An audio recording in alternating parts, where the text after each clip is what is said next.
In business, always cut out the middleman. Part 1. I've been wanting to drop this video for a while. So welcome, Voice Activated, the official podcast of G-14 System. I am Justine 7, Big 7, the founder. And we're going to talk about why it's important to cut out the middleman. As always, if you got property to sell, multifamily, 2 or more units, looking to sell or finance, please give me an email. Those of y'all who are joining the Financial Education and Investment Club, definitely make sure to hit me up on Instagram. I'm trying to give some of y'all some shout outs. So, first things first. If we're going to talk about cutting out the middleman, we got to look at the bigger picture. Every business needs to increase income and reduce liabilities and expenses. What I have noticed is the most successful companies, especially if you go big dogs, right? The big billionaire companies, they slowly cut out the middleman. So let's kind of come up with this concept so that you really can dig deep into what I'm saying. So when we say middleman, let's talk about a car. Let's say we manufacture cars. We manufacture the frame and the glass, the frame and the windshield and shit. But everything else we outsource. So when we first start our company, we're going to be making 10 cars a year. We getting our tires from Goodyear. We getting our paint from Sherwin-Williams. We getting, you know what I'm saying? But then a couple years later, we pushing 150 cars out the factory. And we making good profits. While we still, knowing that we got back orders for another 200 cars, another 100 cars, and we making profits while we still buying other people's tires, other people's paint, things like that.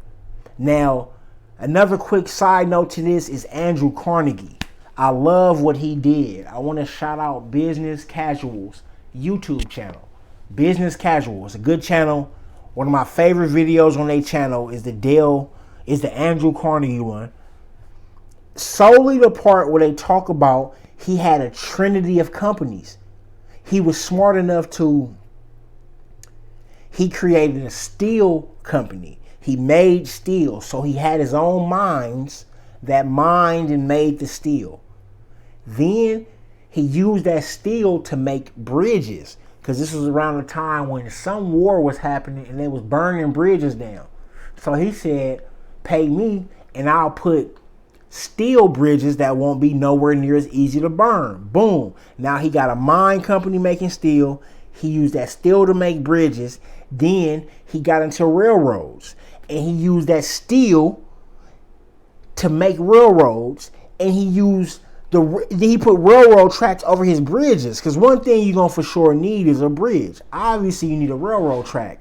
But there are a lot of places that if you can just put a bridge over a little body of water, it cuts the travel time down crazy. So he locked in a bunch of bridges, put his name on them bridges, essentially. You get what I'm saying? So if we're going to talk cutting out the middleman, this is so critical to what I'm trying to build in real estate as well. That's why I'm already doing landscaping. I'm trying to find somebody who can secure financing. Either somebody with the big bag or develop a strong relationship with a loan originator. Somebody who can get me the bag. Another big thing is lawyers, real estate lawyers, what we can and can't do. Stay abreast of the law. If we do that, right, in-house, because, man, lawyers can be extremely fucking expensive. You know, so going back to Andrew Carnegie, he became one of the richest men on earth and the most powerful in his business fields because he ran his triune of companies. He never had to worry about what was going on with miners and mining companies. Never had to worry about what was going on with building a bridge because he had it all locked in.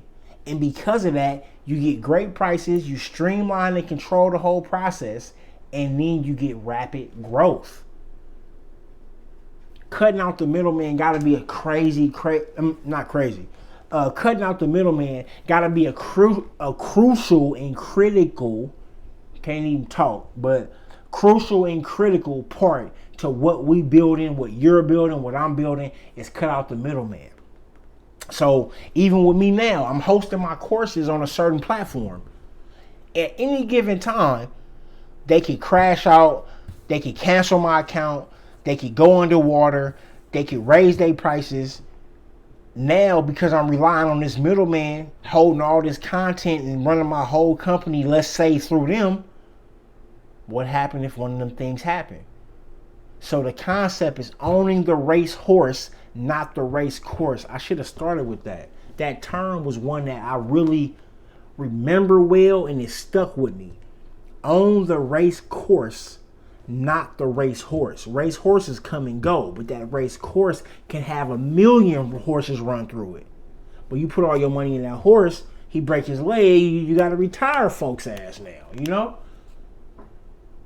Cutting out the middleman has so many powerful implications to where I'm looking at everything I'm doing now. Real estate. I'm like, man, can I put a handyman on the team? Can I put an appraiser on the team? A home inspector on the team, bro, so that he's getting a little equity. We're all a squad. So he has either a small ownership stake or a small right to a percentage of the profits. And because of that, he's that much more inclined to do his home inspection right, do a fair and accurate appraisal, things like that.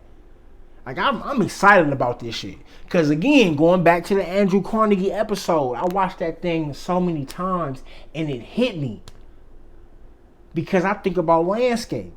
When you think about landscaping raises the value of properties. Well, is that not one of the core things? Especially good landscaping, like more in-depth landscaping, gazebos and fences and rock streams and nice ass expensive decorative rocks and nice plants. You do that shit, you raise the value. That's the same thing every real estate investor trying to do. Every single real estate investor trying to raise the property value. And if you can do that by simply doing the drive-by effect and taking a yard from a piece of shit to an acre of diamonds, just through landscaping, a little mulch, couple flowers, I should have my girl in here. She can rattle off all kind of fucking plants for y'all right now. Like, beautiful plants. So, cut out the middleman. I don't understand why so many investors, I'm seeing this firsthand. So many investors are either not really actively managing their properties. I'm not saying you got to do it, but you got to at least manage the managers. But what I'm also noticing is they not linking up with the real estate. With the landscapers. They're not linking up with the contractors. They having a property management company. They outsourcing it to somebody.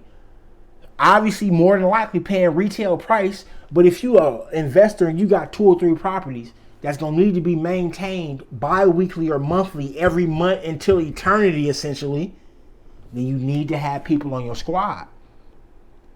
Obviously, we cannot cut every middleman out. It may not be profitable or possible or relevant. But I look at it like this. As we bring this thing on home, as we wrap it up, I look at it like this. If we look at our businesses and decide, okay, what is something that's so critical to my business that it's worth developing an extra department in my company, right? It's worth developing a new skill set. It's worth just hiring on somebody to do that as opposed to paying for it every month. I feel like if we do that, all the way as simple as those of y'all who are doing shit on Instagram. Why don't you have a social media influencer damn near on your team? Cut out the middleman. Stop paying for ads all day long, right?